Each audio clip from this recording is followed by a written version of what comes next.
నమస్తే అండి. నా పేరు సుధాకర్ అండి. బొబ్బర్లం గ్రామస్తుని. నా మేనగోళ్ళండి, మా అక్కల కూతురండి. నా కూతురుతో సమానం అండి. ఈ అమ్మాయికి 2015 మార్చి 20 మ్యారేజ్ జరగడం జరిగిందండి. ఈ గ్రామస్తుడైన జల్లి రామ్జీ అంబేద్కర్ అండి. ఎడ్యుకేషన్ డిపార్ట్మెంట్లో ఇప్పుడు ప్రజెంట్ డిఈగా పనిచేస్తున్నారండి అతను. ఎంతో అల్లరి ముద్దుగా పెంచుకున్న నా మేనగోళ్ళని మా బావగారు 2015లో 15వ తారీఖు మే 15వ తారీఖు చనిపోవడం జరిగిందండి.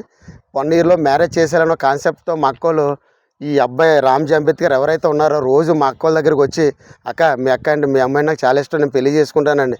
అన్నవరం తీసుకెళ్ళి నైట్కి నైట్ ఇక్కడ ఉన్న గ్రామంలో కొంతమంది పెద్దల్ని అన్నవరం తీసుకెళ్ళి నైట్కి నైట్ మ్యారేజ్ చేయడం జరిగిందండి. తెల్లారుజామున మ్యారేజ్ చేసుకున్నా కానీ ఒక 1 ఇయర్ చాలా బాగా చూసుకోవడం జరిగిందండి. తర్వాత ఈ పాప పుట్టడం జరిగిందండి.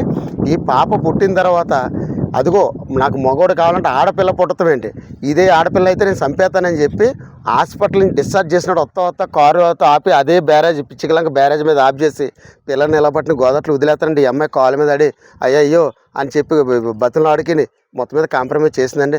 ఆ రోజు నుంచి ఈ అమ్మాయిని టార్చర్ పెట్టి రకరకాల హింసలు పెట్టి మాట్లాడుతూ పుట్టింటికి పంపించేసి మీ అమ్మను ₹1,00,000 తీసురా, మీ అమ్మను ఒక 5 లక్షలు తీసురా అని మా బావగారు సంపాదించిన ఆస్తులన్నీ అమ్మేసుకుని మొత్తం మా అక్కగారండి మొగదిక్కు ఎవరు లేరండి. మాకు మెయిన్ కాన్సెప్ట్ ఏంటంటే ఫస్ట్ ఆఫ్ ఆల్ మాకు మొగదిక్కు ఎవరు లేరండి. మా ముగ్గురు అక్కలకు కూడా నేనేనండి తమ్ముడిని.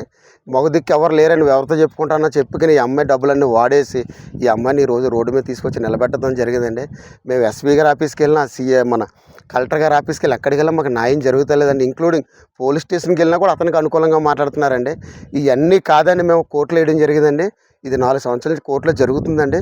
కోర్టులో కూడా మాకు న్యాయం జరగక, లాయర్లకు మేము డబ్బులు పెట్టలేక, ఎటువంటి గత్యంతరం లేక ఈరోజు మేము మీడియాని ఆశ్రయించడం జరుగుతుందండి.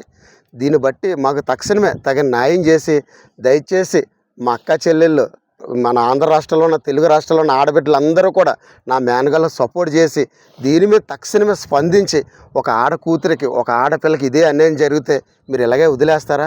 వదలరు. కాబట్టి అందరూ మాకు సపోర్ట్ చేసి, మాకు ఏం ఆస్తులు వద్దండి, అతని నుంచి మాకేమీ డబ్బులు వద్దు, మాకు డిమాండ్స్ కాదు, మా అక్కల కూతురిని ఆ అమ్మాయిని ఏలుకుని హ్యాపీగా కాపురం చేసుకుంటే మాకు అదే పెద్ద ఆస్తి అని మనస్ఫూర్తిగా కోరుకుంటున్నాను. దీన్ని బట్టి తక్షణమే మీ అందరూ స్పందించి తగిన న్యాయం చేయాలని మనస్ఫూర్తిగా కోరుకుంటున్నాను.